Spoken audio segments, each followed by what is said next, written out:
Hello, and welcome to Camp Guernsey Joint Training Center. Camp Guernsey is as tough as the soldiers who train here, which is why it is one of the Army Guard's go-to training sites. But despite Camp Guernsey's ruggedness and its ability to handle multiple battalions completing task force-level training, there are some environmentally sensitive areas that everyone should be aware of. The purpose of this training film is to inform and instruct our guests on how to minimize the environmental impacts at Camp Guernsey while not interfering with the training mission. As we say here at Camp Guernsey, leave no trace. This video covers the following topics: natural resources and site restoration, cattle grazing, river crossing, artillery and ranges, vehicle wash rack, fuel point and spill response, potable water, waste turn-in and disposal, off-road driving, cultural resources, digging and field mess, and leaving Camp Guernsey.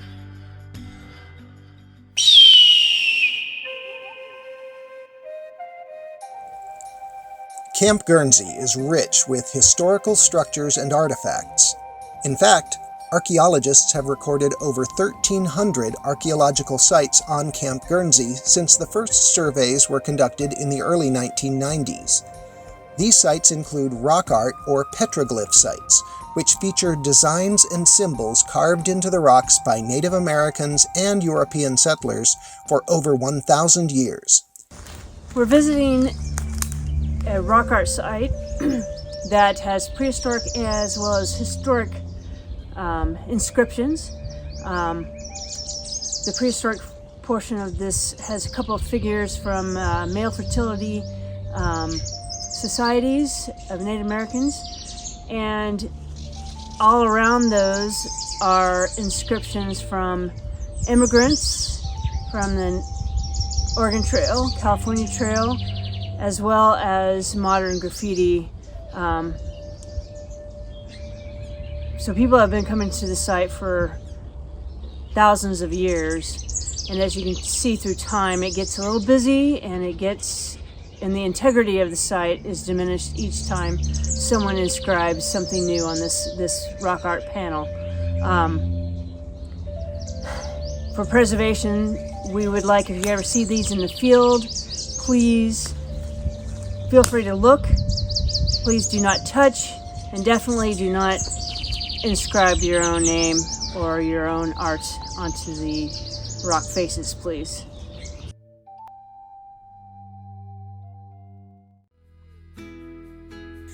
In addition to rock art, stone circles, other artifacts, and over 12 miles of historic trails, Camp Guernsey is home to the historic remains of homesteads and ranches.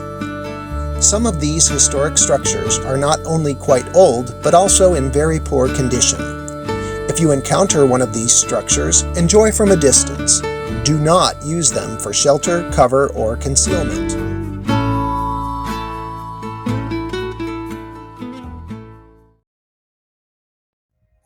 Here's another stone circle. It's kind of broken. You can see here the arc, but it's open towards the east, which a lot of the teepee rings do open to the east here at Camp Guernsey. But you can see also lots of other associated stones that are not in line of the circle, and those are part of the feature as well, part of the reasons why we asked you to not move rocks.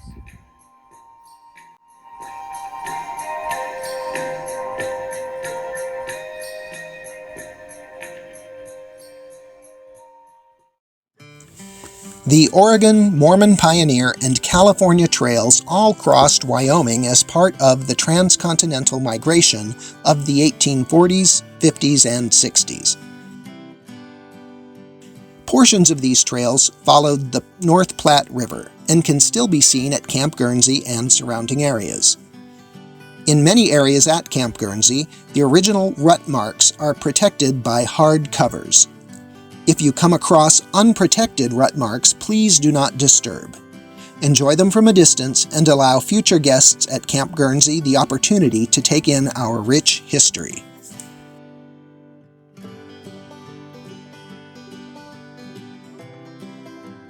Let's review what we've learned.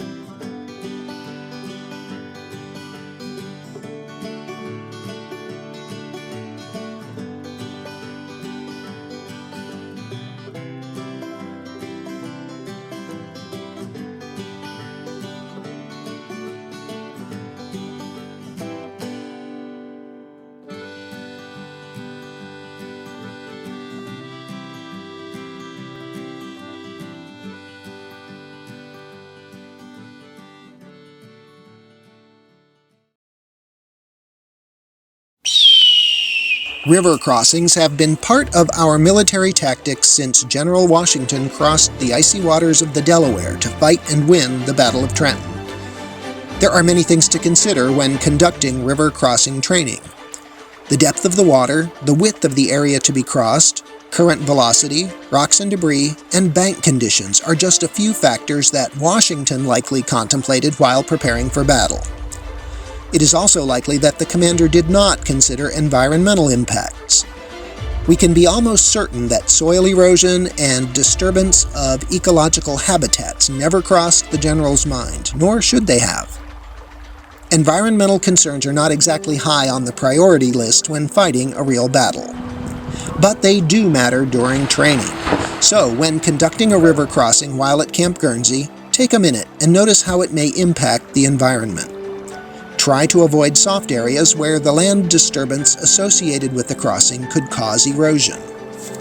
Be sure to secure all materials carried to avoid littering the river. And take notice of ecosystems such as birds' nests and aquatic life. These considerations are especially important because units must conduct crossing exercises off-site since Camp Guernsey does not have any bodies of water. Guernsey and Glendo State Parks, as well as nearby Grey Rocks Reservoir, have been historically used for bridge and zodiac training. Here are some steps to take and other factors to consider when conducting training on water while at Camp Guernsey. Units must coordinate with Camp Guernsey operations and contact the state park superintendent. Units should also request bivouacking at these locations if applicable.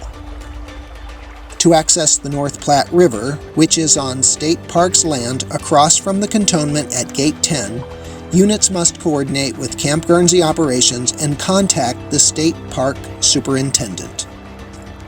Access to the river from Gate 10 can be limited from overgrowth of vegetation. Contact camp operations to determine status, and a work order may need to be submitted to trim vegetation.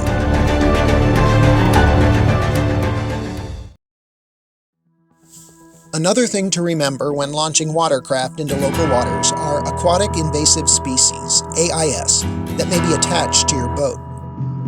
I ought to lock you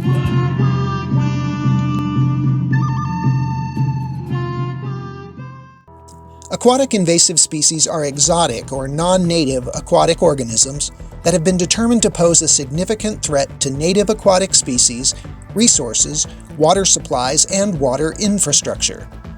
For example, zebra and quagga mussels pose a great ecological and economic threat to the state of Wyoming and can affect every water user in the state. To avoid introducing these organisms to our waters, contact the Environmental Office to determine the need for an AIS inspection. Be prepared to identify where your boats have been. Certain states and waters are listed as high-risk, suspect, positive, or infested. You should be able to produce records of the last body of water your boat has been in, as well as the last date of use.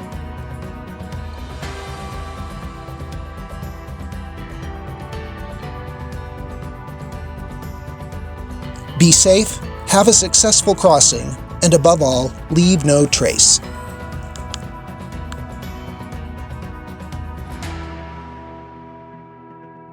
Let's review what we've learned.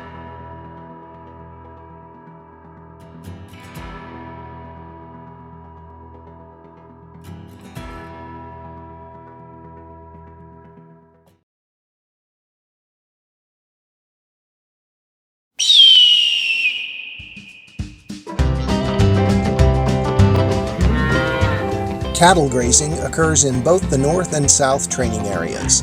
This activity typically occurs from May through December.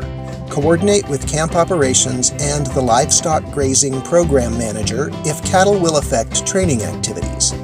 If you need to move cattle from your training location, you must provide at least a 10-day notice. Let's review what we've learned.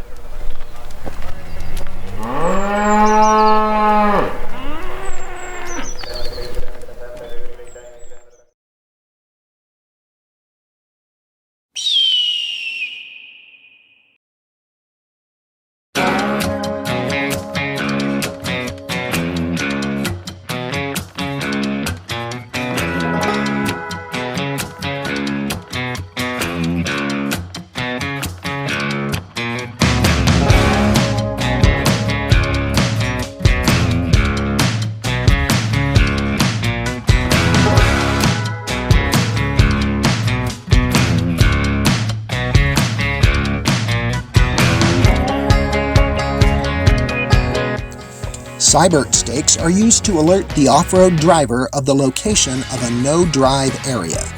They consist of a metal rod with a color-coded cylindrical plastic top. While driving in a non-restricted area, only the red and yellow stripes should be visible.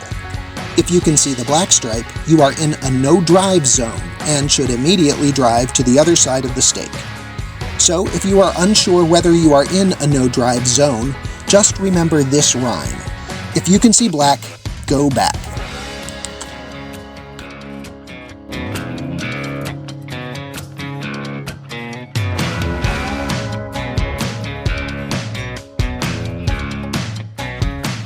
Let's review what we've learned.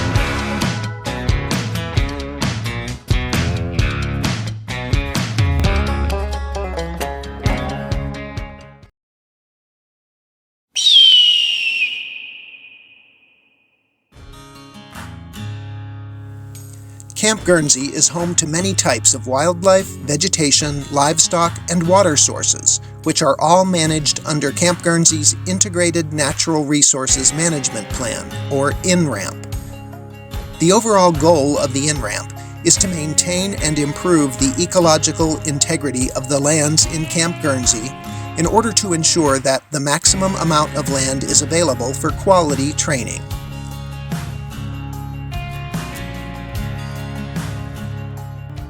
My name is Amanda Tamaya. I'm the Natural Resource Manager for the Wyoming Military Department. Natural resources is pretty much everything you see out in the training area. So that includes wildlife, soils, plants, bugs, water.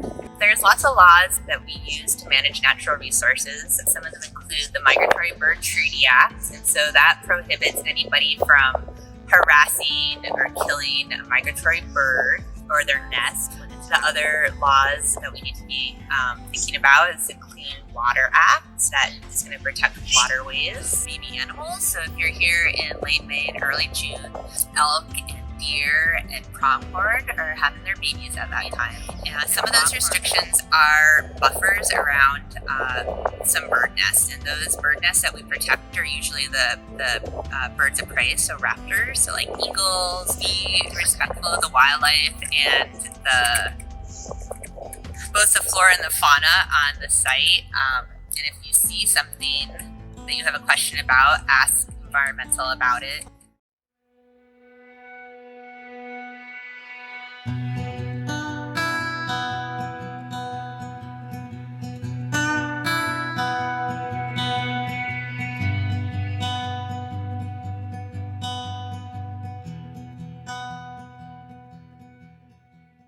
What we're looking at here is a vegetation rehabilitation project we did about 10 years ago. Similar to that bivouac site down there, we had a unit come in here. There were several units through the summer that came through here, and it really disturbed the ground vegetation, a lot of soil disturbance in here. So we came in and we planted our cover crop, which comes up and provides real quick soil stabilization, and also include a mix of native grasses that we want to eventually populate this site to consider it fully recovered.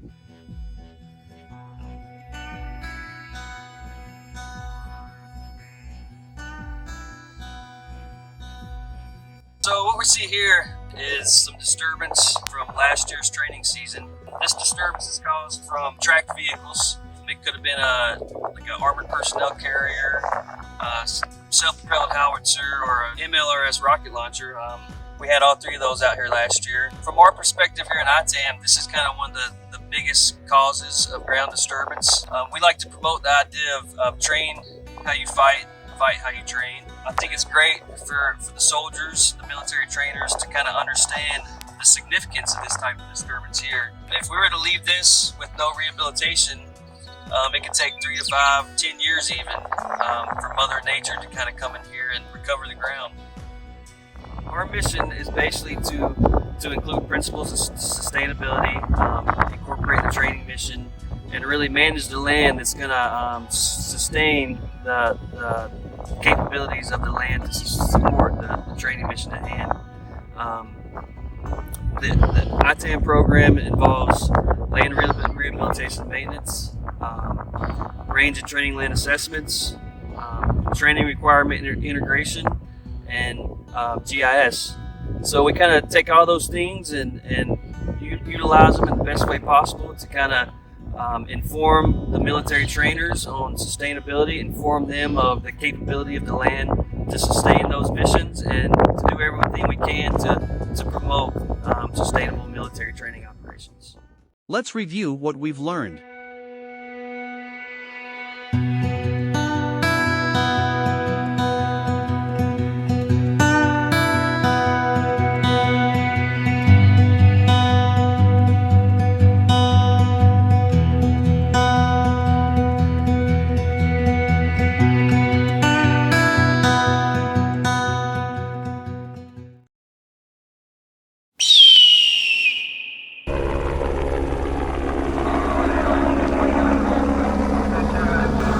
Roger that. We're going to fly over to the wash rack.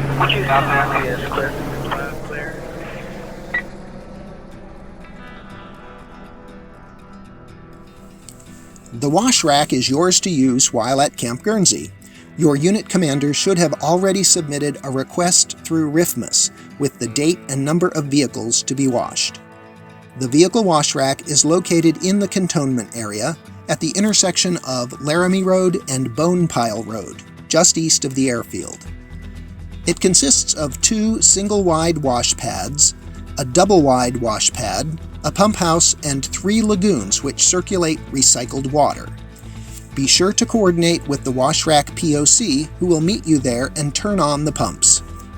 We've arrived at wash rack number 1. So this water here is basically pumped into the building where they fill up storage tanks, and then they're pumped back out through the spigots into the hoses to where they wash these meat.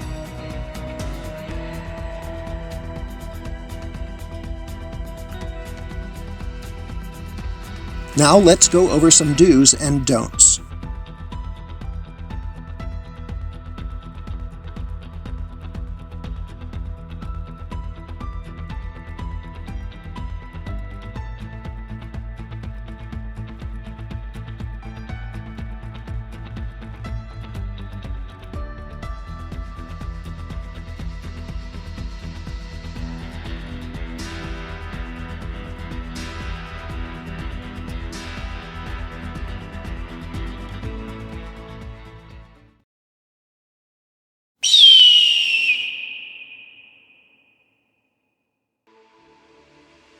Typical garbage items, such as used paper towels, beverage cups, and pizza boxes, may all be thrown in the dumpster. As indicated in the caution sign, items prohibited from dumpsters include electronics, liquids and chemicals, containers such as paint buckets and aerosol cans, and wastes classified as hazardous.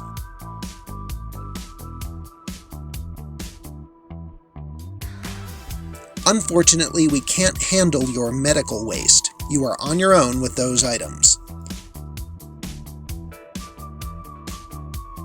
The best way to get rid of MRE heaters is to cook them off, let them cool down, wrap them up, and toss them in the dumpster.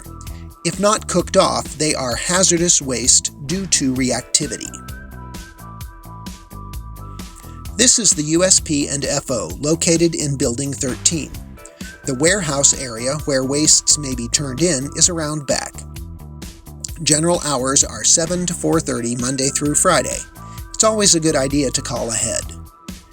Getting to Building 13 is easy. We are headed there now.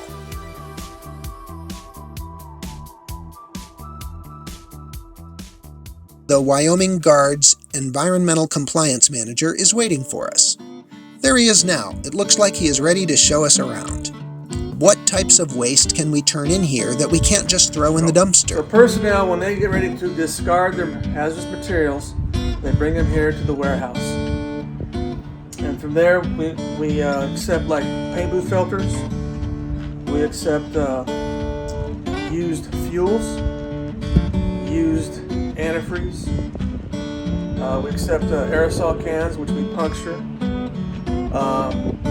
We accept all kinds of different adhesives, batteries, fluorescent lamps, sodium mercury vapor type lamps. And so that's how we deal with the waste here.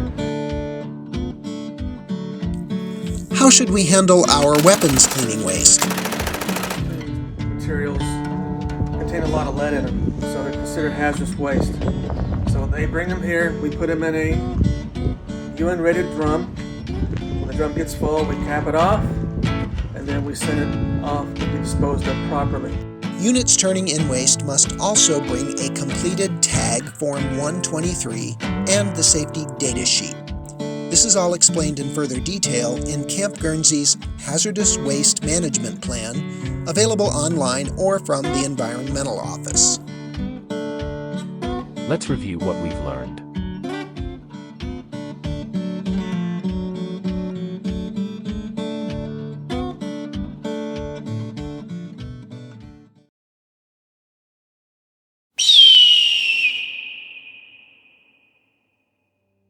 The fuel point is located adjacent to the wash rack and is available for units that train at Camp Guernsey. Let's listen as the Camp Guernsey fuel manager explains how to operate the pumps. Well, we're here at the fuel point at Camp Guernsey. This is where units and personnel that work here will fill up the vehicles that they use in conjunction with their duties. So right here we have what is known as a gas boy. It comes with a Pro key. You put it in here, or you have a special card that is inserted. You type in a certain code, then you pull out the Pro key or the card. You step over here and whatever fuel you're going to get, whether it's all gas or jet fuel, F24. We don't use diesel fuel here. This F24 fuel will work in diesel-powered engines and diesel-powered equipment. So when you're dispensing fuel into your vehicle or your equipment here at the camp, and let's say something malfunctions and you start spilling fuel on the concrete here.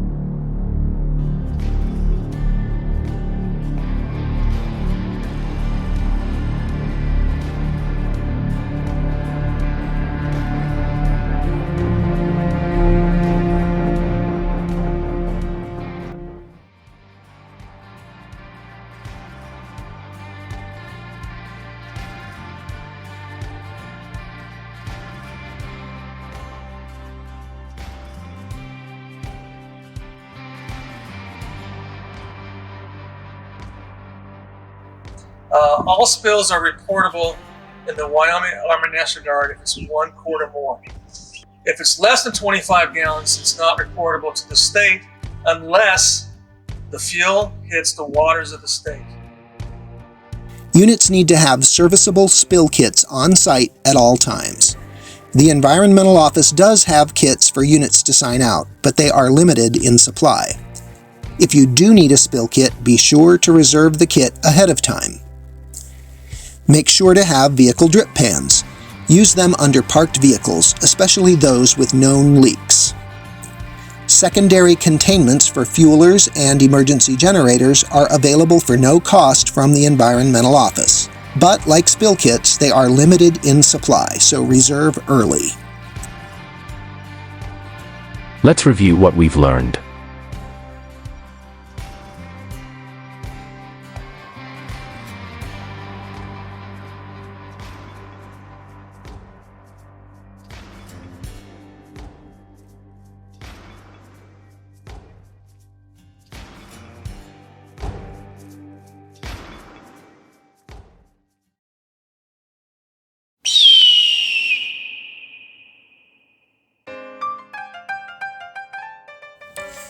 While Camp Guernsey offers the conveniences of a modern, fully staffed dining facility, clean, safe drinking water, and piping hot showers in the cantonment area, eating, drinking, and bathing in the training areas can be challenging, but never impossible.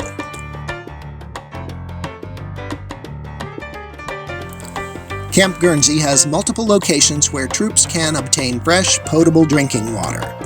The water supply here at Camp Guernsey, regulated by the U.S. Environmental Protection Agency, is treated and tested every month to ensure safety. Furthermore, potable water on cantonment is treated, chlorinated water. The South Training Area has 2 non-treated potable sites, Grey Rock's main house and the MRF range. The North Training Area has 3 sites for non-treated potable water: QTR Firing Range, Ryan Springs Shower Point, and near the Law Range Maintenance Facility. Chlorine residual records can be requested from the Environmental Office if needed. And finally, non-potable water locations include, but are not limited to, Range Guard 3, Range Control, Range Road, Smith Ranch, Tack Strip Tower Tank, and the South Training Area Guest House. When setting up field mess halls and showers, you must dig gray water sumps.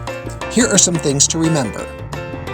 The cantonment area has a site to dump into the wastewater system or directly onto the ground with approval from the Environmental Office.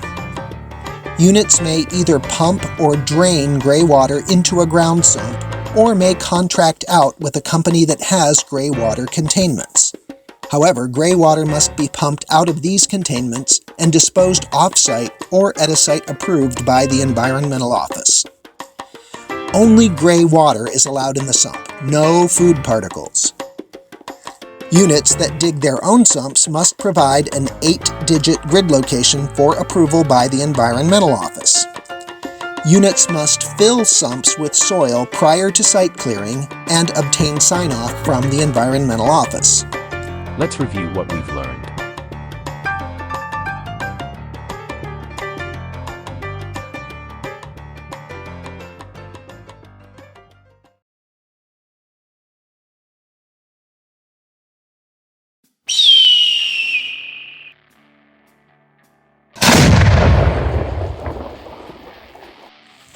In this section, we are going to use a scorecard to gauge the environmental awareness of our guests.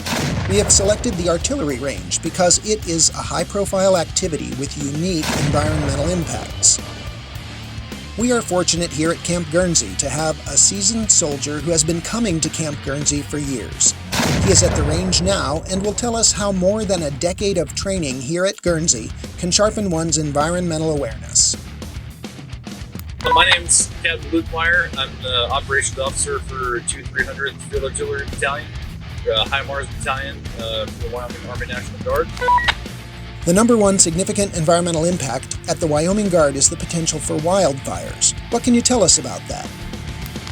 Yeah, we're very cognizant of that, especially with what we do with rockets. Like, if we're just to fire a rocket in the jungle, it's going to start fire. It doesn't matter how wet it is or anything, just the amount of fuel that's in that rocket is going to start a fire because it's pointed at the ground.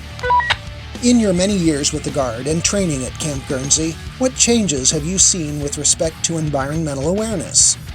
When I joined the Guard 15 years ago, there was no indication of what a cultural site was. And now with the receiver stakes and everything, really tell kind of where things are at a lot better to be able to stay at. Thanks, Captain. I see you are ready to demobilize and we'll be heading our way. We'll see you when you get back and pick things up from there. Ranges are a vital part of training. Wars are won by soldiers who are able to hit their targets.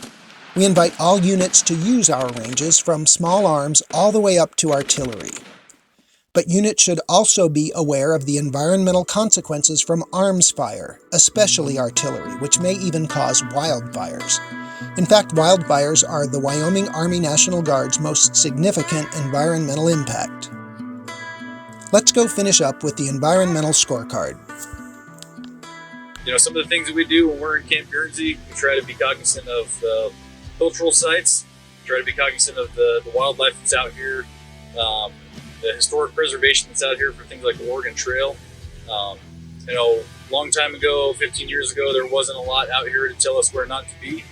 Now, Camp Guernsey's really done a good job of trying to identify where those places are that we shouldn't be with cyber stakes and signage. And so we try to respect that and also train to get the mission done. We have a job to do, but we also have to work with local, environmental, and other units to make sure that everybody's safe and that we preserve this for everybody to train on for years to come.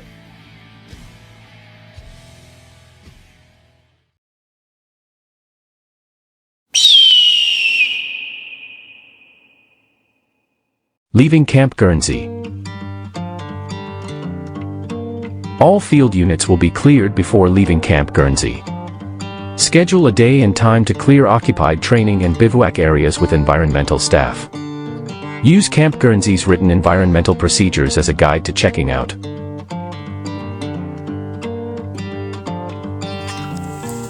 When returning to Camp Guernsey, start the approval process as early as possible. It may be lengthy depending on activities needing clearance. Complete the questionnaire packet and submit between 45 and 90 days prior to the training date. Packets submitted less than 45 days prior to training will not be reviewed or approved. If outside of required dates, contact the Environmental Office directly. That about wraps it up. Thanks for watching. We hope you enjoy your stay. Get in some good training, explore the area, take in the spectacular sights, and above all, leave no trace.